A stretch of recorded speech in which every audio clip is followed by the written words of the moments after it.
Hey there, Internet. This is our Felix Finch, and I am giving you a review of NWA Hard Times. Let's jump into it. Trevor Murdoch battles Question Mark, and the 6:05 time limit remains for the remainder of the tournament. Question Mark is super over as usual and gets in some decent offense, but Trevor Murdoch is able to hit his top rope bulldog, and Question Mark is able to kick out of that, but with a second top rope bulldog, Murdoch wins and ends Question Mark's undefeated streak and advances in the tournament.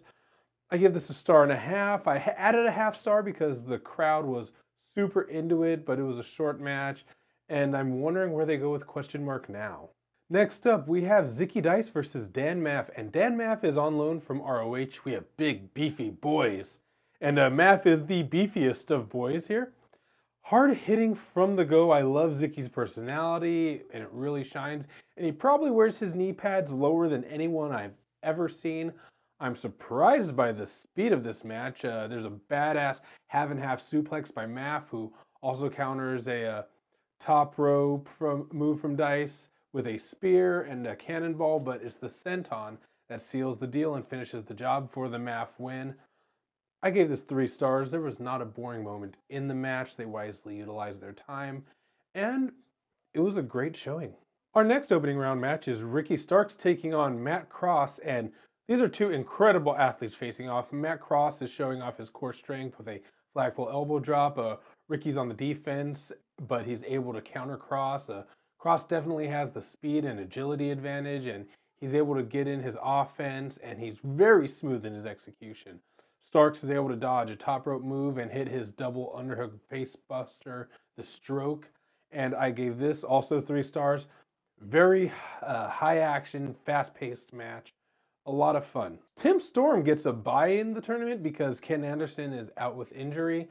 And we do also get an announcement that the Crockett Cup in April is the next pay-per-view, but it will have a larger venue than where they've been filming in Atlanta. The tag team titles are on the line as the Wild Cards take on James Storm and Eli Drake, and the champions, the Rock and Roll Express, in a triple threat tag team match.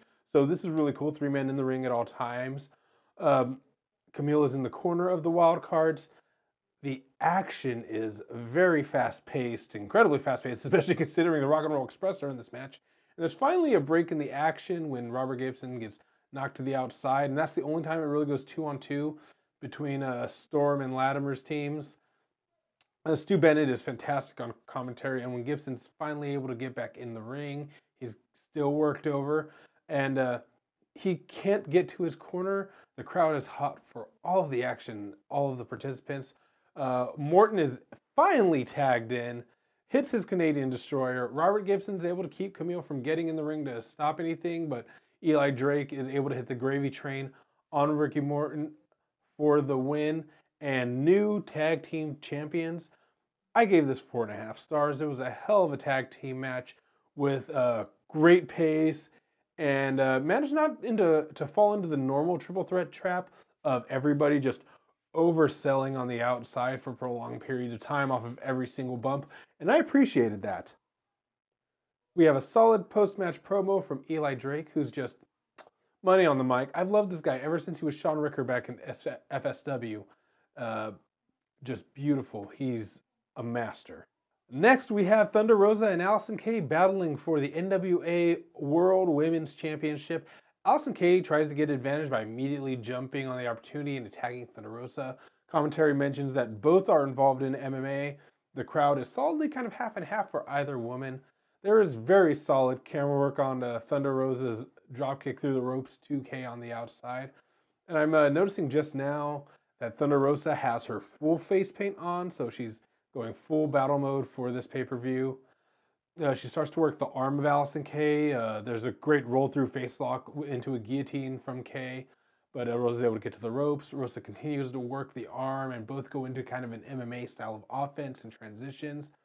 The match is getting a really good amount of time.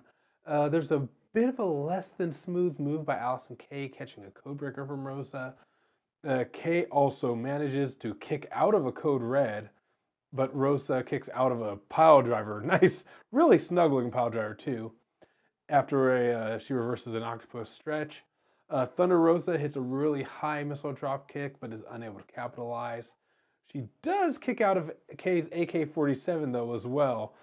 And Alison Kay, to her credit, presses the advantage. She tries to continue going. Both ladies are swinging, and Rosa gets into the corner, but she manages to sunset flip powerbomb for a 2. And Kay goes for a spear, but misses it, hits her shoulder into the ring post, and Rosa locks in kind of a hammerlock armbar combo, but it's a thunder driver that allows Rosa to put her away. I gave this match 3.5 stars. Got a good amount of time. Crowd was super into it. There were some notable miscommunications, which hurt because it happened multiple times throughout the match, and that's the only thing I'm holding against the match, which I hate doing because Thunder Rosa is a friend of mine. So sorry, I love you, Mel. I'm just being objective. And congratulations to Thunder Rosa on winning the NWA World Women's Championship. Up next, Dan Maff battles Trevor Murdoch in the second round of this tournament, and it's another Hoss-off, a great-looking spear by Dan Maff. Trevor Murdoch and Dan Maff get into a chop exchange, and this 605 time limit is kind of brilliant because you're also able to fit more matches on this pay-per-view without prolonging it too heavily. This match features a lot of heavy hits. Murdoch takes advantage of Maff hitting a turnbuckle and is able to win with the diving bulldog. I gave this 2.5 stars. It was a quick, fun Hoss fight. Following that, we have our other semifinal between Tim Storm and Ricky Starks. This match has a more traditional start to it. These two have two very different forms of charisma. There's a fun chop exchange in the corner between the two where they just keep placing each other chop, place each other chop. Tim Storm's strength and brawling against Stark's just pure style. The match is looking like there's a good chance of it having to go to the judges, as within a minute and a half, both of them have plenty of life, but Ricky Starks suddenly gets a crucifix pin. I also gave this 2.5 stars. It was a fine match between the two, and I was really shocked by the finish. I thought it would go to the judges. So, nothing in this tournament went to the judges. Surprise. Another championship match is up as Aaron Stevens takes on Scott Steiner for the NWA National Championship. And Steiner has no time for karate. Stevens, who quickly skips out the ring. Steiner follows Stevens to the outside and is able to continue his attack. And back in the ring, Steiner still dominates, and Stevens tries to leverage himself by getting his feet on the top rope. And he gets caught into an axe handle, which turns into a flatliner. And Steiner goes for that Steiner recliner. He calls for it. The crowd's heavy for it. But Question Mark comes in, interferes, causes a DQ. So Question Mark ends up getting put into a recliner while Stevens gets out of dodge. I gave this 1 star. It was pretty much a squash, but it's the kind of match Steiner seems like he really should be in. The NWA World's Heavyweight Championship is on the line as Flip Gordon battles with the champ Nick Aldis. Flip Gordon also representing ROH tonight. And he starts the match as the aggressor. He's getting in a lot of offense. And the ref even stops Flip from diving to the outside. But as the ref is checking on Aldis, Flip flips over the referee to the outside, catching Aldis. And Aldis is finally able to get on top, taking advantage of his situation and his size. He's able to counter a crossbody and do a really sweet brain buster. Gets Flip into the corner of the gets Flip into the center of the ring, starts getting him into a figure 4. Flip is able to reverse the pressure and take over, but Aldis out of nowhere is able to pull out a reversal on Flip and get the win. I gave this 3 stars. It was a good feature for Flip, but it didn't match the intensity of the other championship matches tonight. And in our main event, Ricky Starks, Trevor Murdoch, one of these two men will be the new and first revitalized NWA Television Champion. It's the finals for the tournament, and it's a rematch of their first NWA appearances, oddly enough. There is a severe clash of styles between these two. I'm all for it. The match on the outside seems to favor Starks, but Murdoch is able to use his power and take over. Once Starks is back in the ring, Murdoch is able to reverse Ricky's momentum. And Ricky eats tile, getting thrown out of the ring before being immediately met with a Saito once he gets back inside.